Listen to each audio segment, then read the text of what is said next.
Welcome to Restoria. I'm Arthur, and this is your quiet place for gentle bedtime stories. Get comfortable, take a breath, and let the story slow your thoughts and ease you softly into sleep. The garden after the party. The last of them had gone down the lane an hour ago, and the garden was roses again. She stood on the top step with the door open behind her and the house glowing at her back, and she looked out at what the evening had left. The long table under the pear tree, its cloth stained with wine and candle grease, the chairs pushed back at every angle, as chairs are when people rise from them happy and in the middle of talking. And above it all, strung between the pear tree and the fence and the corner of the shed, the paper lanterns she had hung that morning, burning yet, swaying the least amount on their wire, throwing their soft rounds of color down onto the grass. Nobody had blown them out. There had been no reason to. The night was young enough yet that they would burn a good while yet, and she was in no hurry to put them out.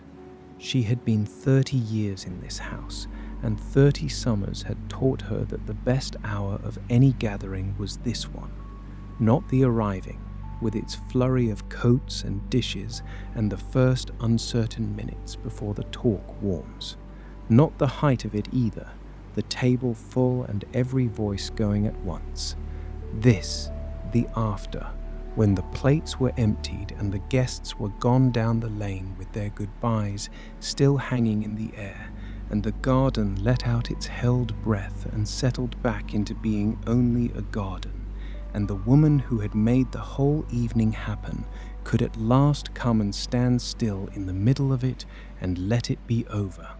She lifted the shawl from the hook by the door and drew it round her shoulders. The evening had cooled while the last guests lingered, and the wool was welcome. She went down the steps and onto the grass, and the grass was damp already with the first of the dew, cool through the thin soles of her shoes. The fountain was running at the center of the lawn, the low stone one her husband had set there long before he was gone, no taller than her knee, a single spout that fed a basin the size of a washtub. It made the sound it always made, a low, steady falling, water onto water, under everything else in the garden, like a floor laid down for the other sounds to stand on. The crickets in the border, the last complaint of a blackbird settling in the hedge, the paper lanterns creaking on their wire when the air moved them, and under all of it, holding all of it, the fountain, pouring itself out into the dark the way it had poured itself out every night for longer than she cared to count.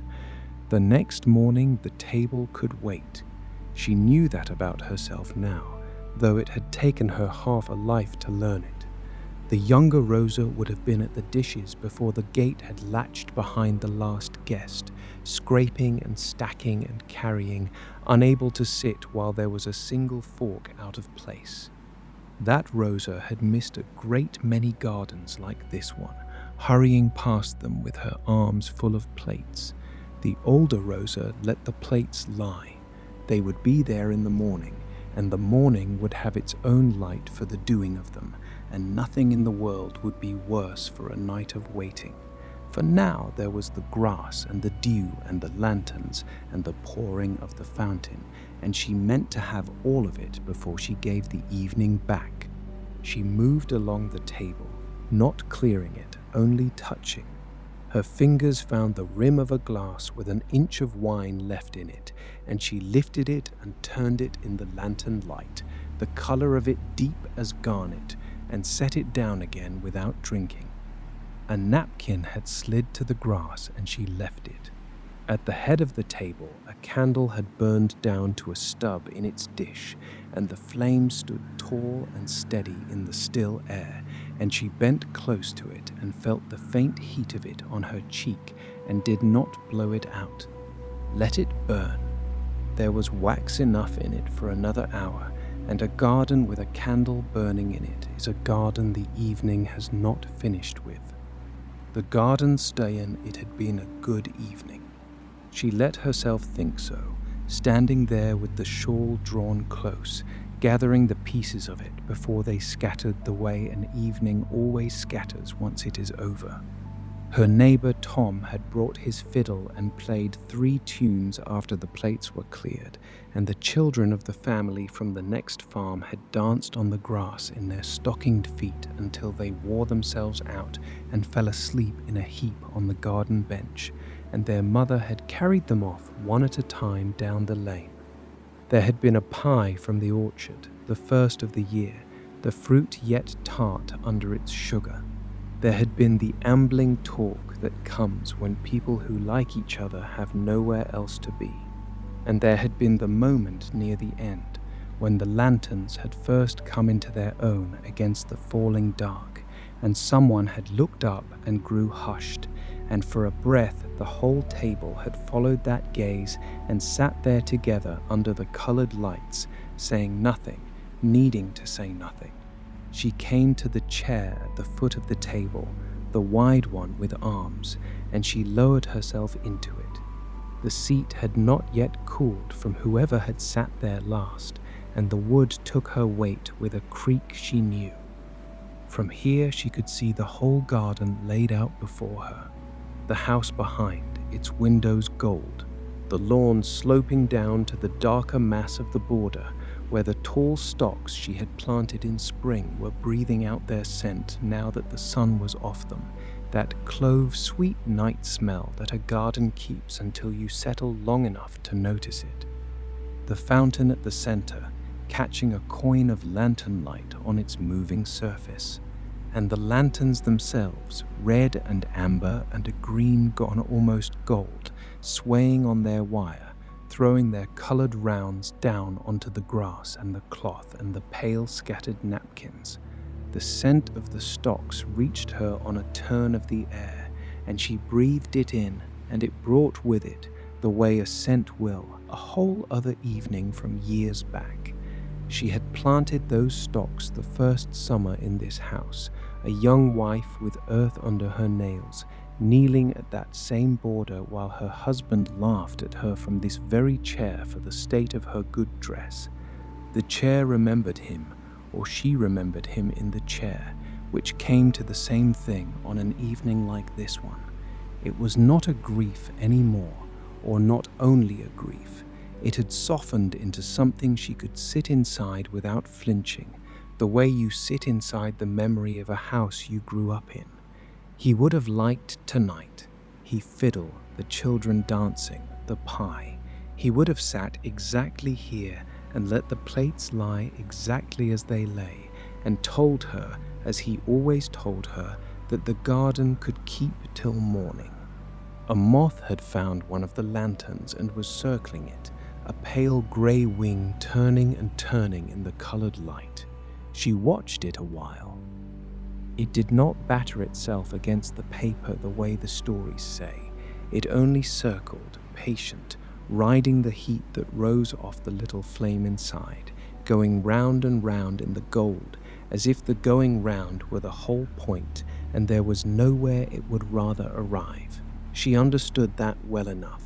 She were evenings when the circling was the thing, when you did not want to land anywhere or finish anything, only to keep turning slowly through the amber light with the good hours behind you and the quiet ones ahead, in no hurry at all to reach the end of them. After a while she rose and walked down the lawn toward the border, drawn by the scent of the stocks. The dew came through her shoes and she did not mind it. The grass gave under her feet with each step, cool and yielding, and behind her the fountain kept up its steady pouring, and the lanterns swayed, and the one candle at the table burned on in its dish. At the edge of the border she stopped. The flowers were shapes now more than colors, the tall spikes of the stocks pale against the dark of the hedge, the roses gone to shadow, the whole planting breathing out the day's warmth and the night's perfume together. She stood among the scent of it with her hands folded into the shawl. Somewhere in the hedge, the blackbird made one last low sound and then gave the night over to the crickets. The lane beyond the fence was empty now. She could see the pale ribbon of it running off between the fields toward the village, and she thought of her guests strung out along it in the dark, walking home under the same stars, carrying their bit of the evening with them. The crumbling Tom with his fiddle in its case, the mother from the next farm with a sleeping child on each shoulder, the old couple from the mill who had held hands on the walk down the steps the way they had held hands for 50 years. They would each of them reach a lit door and go in and set down their things and say to whoever waited or to the empty room that it had been a lovely night at Rosa's, and then they would sleep, and the evening would fold itself away into memory, and only she would be standing yet in the middle of it, keeping it going a while more, unwilling yet to let the last of it go. She turned back toward the house. From the border, the garden looked its best, she thought. The table and the lanterns and the lit windows all gathered together up the slope, the fountain a pale movement at the heart of it. It was a small garden. It had never been grand. The grass wanted cutting more often than she managed, and the fence leaned where the wisteria pulled at it, and the shed had needed painting for 3 years running. But on a night like this, with the lanterns lit and the scent of stocks on the air and the day's people only just gone from it, it was as fine a place as she had ever stood in, and she would not have traded it for any grand garden in the world. It was hers. She had made it, season by season, and it had made her in return, and the two of them had grown old together in a way that suited them both. She walked back up the slope slowly, in no hurry, letting her eyes move over the things the evening had left. A child's shoe under the bench, forgotten in the dancing, which she would keep for the mother to collect. A jug of water gone tepid on the table, a few petals floating in it from the rose she had cut that morning. The cloth with its stains that would wash out or would not, and either way would carry the memory of tonight in its threads the way old cloths do. She reached the table and rested her hand on the back of a chair. The wood was cool now where the heat of the day and the bodies had left it. The lanterns turned their colored light down over everything, forgiving the mess, making of the emptied table something that looked less like an ending than like a held breath, a scene waiting to be filled again by some evening yet to come. There was tea in the pot on the side table, made for the guests and hardly touched, gone tepid under its knitted cozy. She poured herself a cup of it anyway, and did not mind the coolness. She carried it back to the wide chair at the foot of the table and settled in with the cup held in both hands in her lap, the shawl close, her feet drawn up under her on the seat the way she had sat as a girl and had never entirely stopped sitting. The tea smelled of the garden's own mint, which she grew by the kitchen door and put into everything. She drank a little. It was the taste of 100 ordinary evenings, and tonight, after all the wine and the pie and the fiddle, it was the taste she wanted most. The plain thing at the end of the rich one, the clear note after the chord. The first of the lanterns went out while she sat there, the green one at the far end of the wire, the one that had been guttering for a while, gave a last flutter of light and then let its little flame go, and a thread of smoke rose from it, pale against the dark, and was gone. She watched it happen without moving to relight it. That was the way of paper lanterns. You lit them for an evening, knowing they would not last the night, and that was the whole tenderness of them, that they gave their light freely and briefly, and asked nothing in return but to be watched while they burned. One by one they would go, over the next hour or two, each in its own time, and the garden would darken by degrees toward the ordinary dark it wore on the nights when no one came. There was no sadness in it. A thing did not have to last to be worth the lighting. The fountain poured on. Whatever else changed in the garden, the fountain kept its one note going, water onto water, steady as a pulse under the cooling night. She had come to think of it as the garden's own breathing, the sound that was there before the guests arrived and would be there after every last lantern had gone dark, the sound she woke to on summer mornings with the window open and fell asleep to on summer nights. Her husband had set it there for exactly that, for the sound of it, he had said, more than the look. A garden wants a bit of moving water in it, he had said, so the stillness has something to measure itself against. She had not fully understood him then. She understood him now, sitting in the deep of the evening with the water going and the lanterns dimming and the whole world drawn down to the size of one lit garden with one woman in it.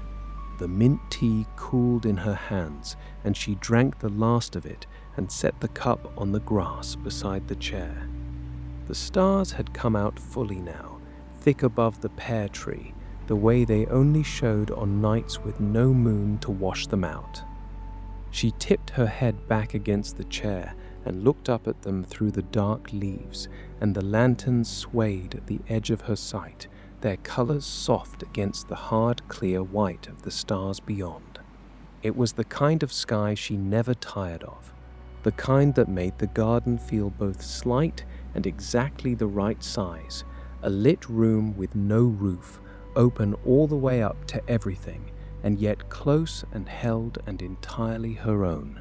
She let her eyes rest on one bright star between the leaves and let the rest of the sky blur around it, and the fountain poured, and another lantern somewhere along the wire began, faintly, to gutter.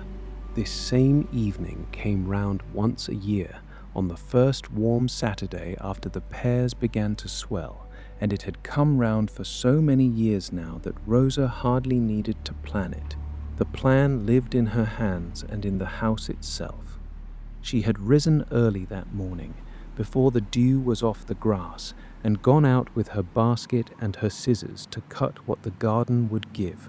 Roses for the jug, tight yet in the bud so they would open across the day, a handful of mint for the tea, sprigs of the flowering currant whose leaves smelled of the whole month of June when you crushed them. She had carried it all in and set the kitchen to rights and rolled the pastry for the pie while the oven came up to heat, and the flower had risen in the light from the window like a small weather of its own. The lanterns she had hung last of all, in the middle of the afternoon, standing on the old kitchen stool to reach the wire. She kept them in a box in the shed from one year to the next, the paper of them gone a little foxed at the folds, and every spring she half expected to find them past saving, and every spring they unfolded into their round colors as good as ever. She had strung them along the wire one by one, red and amber and green, spacing them by eye, stepping down off the stool and back to judge the line of them, and up again to shift one along.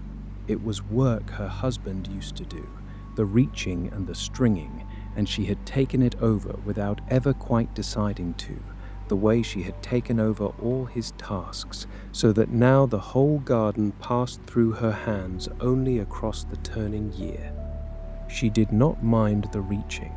It was worth a stiff shoulder the next morning to have them lit at dusk.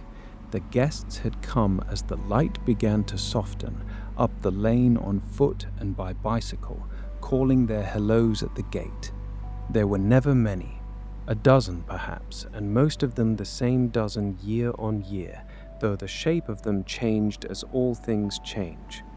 Children arrived who had not existed the summer before, carried in baskets, and the next year toddled on the grass, and the year after that ran shrieking through the borders after the cat. Old faces thinned and then, some years, were gone, and the gap they left sat at the table with everyone for a while and was spoken of gently and made room for. That was what the evening was for, in the end. Not the pie or the fiddle or the lanterns, though those were the reasons everyone gave. It was for the marking of the year, for the sitting down together one more summer to see who had come and who had gone and who was new, and to feel the whole long chain of it running back through all the summers to the first one. She had been the youngest at that first gathering, a bride of a few months who had fretted all week that the food would not stretch and the talk would not flow. It had stretched, it had flowed, and she had learned that first evening, standing just where she stood now with the plates uncleared and the guests just gone, the thing the garden had gone on teaching her for 30 years, that a gathering asks less of its host than the host imagines, that people come to be together and not to be impressed, that the wine can be ordinary and the pie a little scorched at one edge and the grass in want of cutting, and none of it matters at all, because what they carry home down the dark lane is not the food but the feeling of having been welcomed, of having sat in a lit garden among people glad of them, of having been for one evening exactly where they belonged. The garden held all its other seasons inside this one, if she sat still enough to feel them. The bare black branches of the pear tree in January rimed white on the coldest mornings, the first green haze on the hedge in March, the long light evenings of midsummer when she worked in the borders until she could no longer see her own hands, the apples and the leaf fall and the smell of the bonfire in October, and then the closing in again, the short days, the lamp lit early, the fountain rapped against the frost. Round and round the year went, and she went round with it, and the garden asked of her in each season a different modest labor, and gave back in each a different sweet reward. This evening was summer's reward, the fullest of them, the garden at its most giving. She had earned it in 100 cold mornings, and she took it now without a shred of guilt. She had been the last to leave, as he always was, lingering at the gate with his fiddle case under his arm to say what a fine night it had been. She had told him to mind the loose stone at the turn of the lane, as she always did, and he had raised a hand without looking back, as he always did, and gone off whistling one of the tunes he had played. The whistling had carried back to her a while on the night air, thinner and thinner as he went, until the night took it. And then there had been only the garden and herself and the sounds that stayed, the fountain, the crickets, the creak of the lanterns on their wire, the particular quiet of a place that has been full of people and is now full only of the memory of them, which is a richer quiet than the hush of a place where nothing has happened at all. The old couple from the mill had sat all evening at the middle of the table, where they liked to be, close to the talk, 50 years married, and yet they turned to each other first when anything was said worth remarking on, checking the other's face, sharing the private joke before it reached the rest of the table. Near the end of the evening, the wife had leaned to Rosa and pressed her hand and said only, "You keep us all coming back," and had not waited for an answer, which was well, because Rosa had not had one ready. It was the kind of thing you carried to the border afterward and turned over in the dark. She turned it over now. Whatever thread it was that ran through all these summers and held the same dozen people to this one garden, she had not spun it on purpose. She had only lit the lanterns and rolled the pastry and opened the gate year on year, and the thread had spun itself out of the doing, the way a path wears itself into a hillside simply by being walked.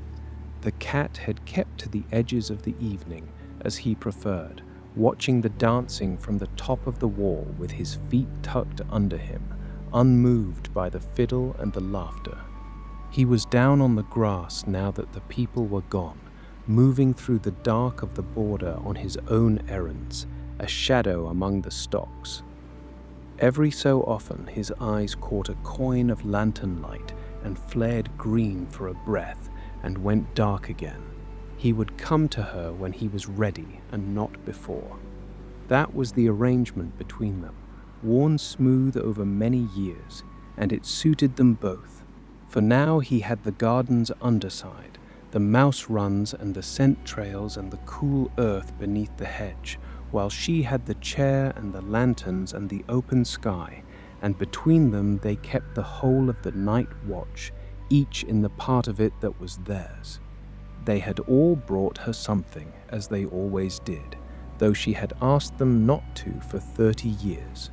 A jar of honey from the hives at the mill, a bundle of early sweet peas tied with wool, a drawing done in bright crayon by one of the smaller children of the garden as the child saw it, the pear tree taller than the house, and the lanterns the size of moons, and a stick figure Rosa in the middle with a great yellow smile, which she had pinned to the kitchen dresser before the pie was even cut. The gifts sat now on the side table by the cooling tea, little offerings gathered through the evening, and she would find a place for each of them in the days to come, the honey in the larder and the sweet peas in a glass by her bed, and the drawing kept for good. They were not really gifts of things. They were the guest's way of saying what the wife from the mill had said outright, that they were glad of her, that they would come back. At its fullest, an hour before dusk, the table had been a fine sight, the cloth crowded end to end, the pie steaming at the center where Tom had cut it, the pale dish of cream beside it going soft in the heat. Jugs of the elderflower she had made in May, beaded cold from the cellar, bread and the tangy cheese from the next farm, and a bowl of the first raspberries, and everywhere between the dishes the elbows and the leaning in of people talking over one another, reaching, passing, filling a neighbor's glass without breaking the thread of what they were saying. She had sat at the foot of it and eaten little and watched it all, which was her favorite way to take a meal in this garden, to feed the others and be fed by the sight of them, the whole loud, generous middle of the evening rising around her like a fire well caught. It had burned bright, and it had burned down, as evenings do, and here was the end of it, and the end was as dear to her as the height had been. The lanterns had come into their own at the exact turn of the evening, the way they did every year, and every year it caught her by surprise. All through the bright of the day they hung there pale and unregarded, paper globes doing nothing, easy to forget. Then the sun went down behind the hedge and the blue came up out of the grass, and at some moment she never managed to catch, the flames inside them began to tell. The colors woke. The garden, which had been an ordinary green place all afternoon, put on its other face, and the talk at the table dropped for a breath as it always did, everyone feeling the change without naming it. It was the hinge of the whole evening, that turning, the crossing from day into night, and she had come to feel that the gathering existed mostly to have people present when it happened, so that the garden's best moment would not go unwitnessed. People sometimes asked her, kindly, whether she did not find it lonely, the big house and the garden and no one in it but herself from one gathering to the next. She never quite knew how to tell them the truth of it, which was no. The house was full of 30 years. The garden was full of every season she had worked it and every evening she had filled it. She woke to the fountain and slept to the fountain and passed her days among plants she had known since they were seed. And if that was solitude, then it was the most crowded solitude she could imagine, thronged with growing things and old weathers and the near presence of a man 12 years gone who was more companionable in memory than many of the living. She was alone in the garden tonight, in the plain sense of the word.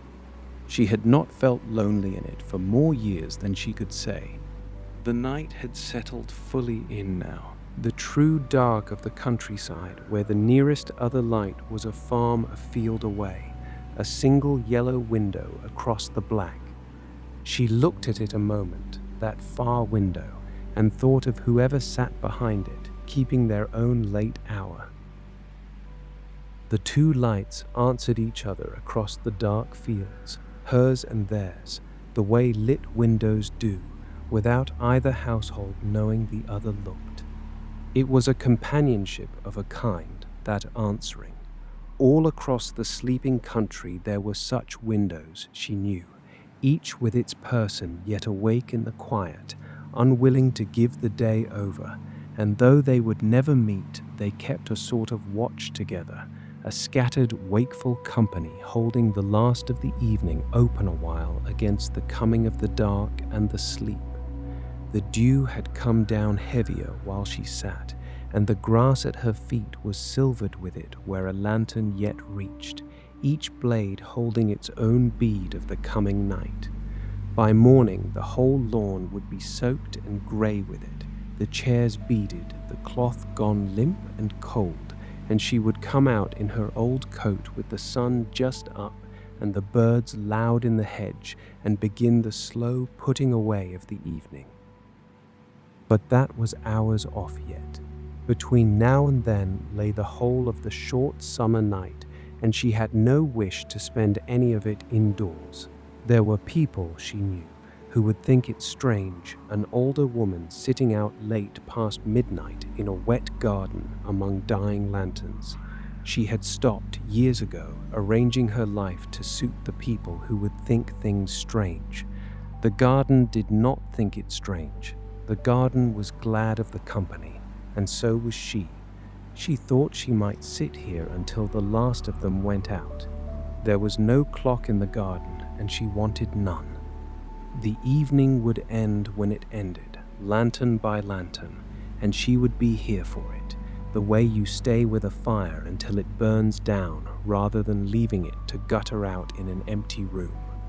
It seemed the least she could do for an evening that had given her so much, to see it out, to keep it company through its long fading, the way it had kept her company through its bright middle.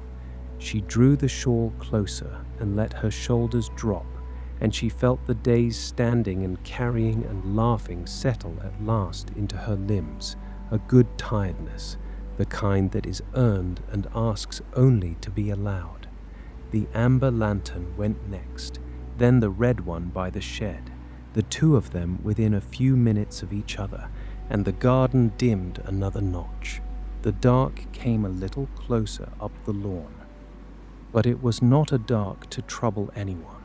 It was only the ordinary night coming back into the spaces the light had borrowed for the evening, taking them gently as a tide comes back up a beach, without hurry, without taking anything that was not always going to be given back.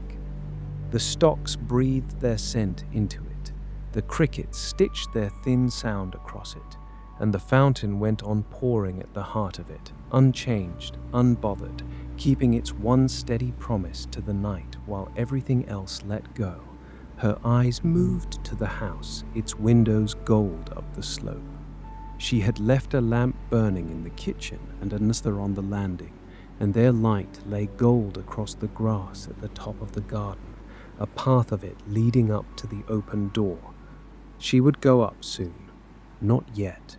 When the last lantern had gone, she would rise from the chair and cross that lit grass and climb the steps and go in and leave the plates for morning, and the garden would keep on without her, dark and scented and murmuring, until the sun came round and found the table waiting and the fountain going on and the whole hushed world of it ready to begin again. But that was later. For now she stayed in the chair, one of two lights left burning in the whole dark garden, herself and the fountain's pale movement, and she was content to be exactly that and nothing more. A little wind came through then, the first real stir of air in an hour, and it moved along the wire and set the last few lanterns swaying, their colors trembling across the grass, and it carried the scent of the stocks up the whole length of the garden and laid it over her like a second shawl. She breathed it in. The wind passed. The lanterns steadied. Two of them guttered at once in its wake, the wind having found the last of their flames, and the light in the garden dropped again, softer now, dimmer, the colored rounds on the grass shrinking back toward the wire. Only 3 lanterns left. Then, a while later, only 2. She watched them the way she might watch the last guests of all, the ones who stay longest because they, like her, cannot quite bear to end a good thing. She watched the candle at the table had burned down to nothing while she sat, and she had not marked the moment it went. That was the way of it too. Some lights you watch out to the end, and others slip away while your gaze is elsewhere, and both are proper ways for a light to go. She looked at the little dish where the candle had been, a pool of cooled wax with the black thread of the wick curled in it, and she felt no loss. It had given its evening. It had lit the pie being cut and the wine being poured and Tom tuning his fiddle by its glow, and now it was done, and the doing had been good, and there was a new candle in the kitchen drawer for the next evening that wanted one. The garden was full of such small endings tonight, and not one of them was sad, because each was only the near side of a beginning she could not yet see. She let her head rest against the high back of the chair. The wood was cool against her hair, and the shawl was warm at her throat, and her hands lay quiet in her lap, and the tiredness that had settled into her limbs had spread now into a heaviness that was wholly pleasant, the body asking for nothing, the day complete. Above her, the leaves of the pear tree moved and were still. Beyond them, the stars held their places. The 2 last lanterns swayed at the edge of things, their light gone low and gold, and the fountain poured its steady note into the dark, and the scent of the stocks rose and fell on the faint movements of the air. She was not thinking now, not really. The evening had emptied her of thought the way it had emptied the table of its plates, and what was left was only this: the sitting, the garden, the pouring of the water. The slow going down of the light, the slow going down of the light. The precious leaves hidden under the corners. The fascious tree was hidden by them a second. It hung by itself on the wire near the pear tree, a single round of amber in all that dark, swaying the least amount, its flame gone low inside the paper. Rosa watched it from the chair with her head back and her hands folded and the shawl drawn close. Rosa, she was not waiting for it to go, exactly.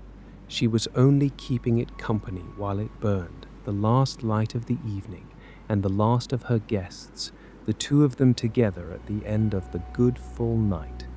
The fountain poured, the stocks breathed, the amber light held on the grass, one coin of color in the wide dark, growing softer by the minute as the flame drew down toward the end of its wax. The garden was almost dark now. Only the one amber lantern and the gold of the far windows and the pale stars over the pear tree. Rosa sat in the middle of it, still. Her hands were folded, her eyes had grown heavy. The shawl held the day's warmth against her, and the chair held her, and the ground held the chair, and the whole quiet garden held her the way it had held every evening of 30 years. The fountain poured, water onto water, low and even, under the crickets, under the moving leaves. The scent of the stocks came and went. The last lantern swayed on its wire. Its flame had gone very low, a round of gold inside the paper, dimming by the breath. She watched it through half-closed eyes, a coin of amber in the dark, growing softer. The night came up the lawn to meet it, patient, in no hurry, taking back the last of the borrowed light the way the tide takes the shore. The flame drew down to nothing. A thread of pale smoke rose from the paper and leaned and was gone into the dark. And the garden was only a garden again. The fountain going, the stars over the tree, the stocks on the cooling air, the far up the slope, through the open door, the one lamp still gold in the quiet house, waiting, the way a lit window waits for whoever would climb the grass toward it when the night had had its fill of her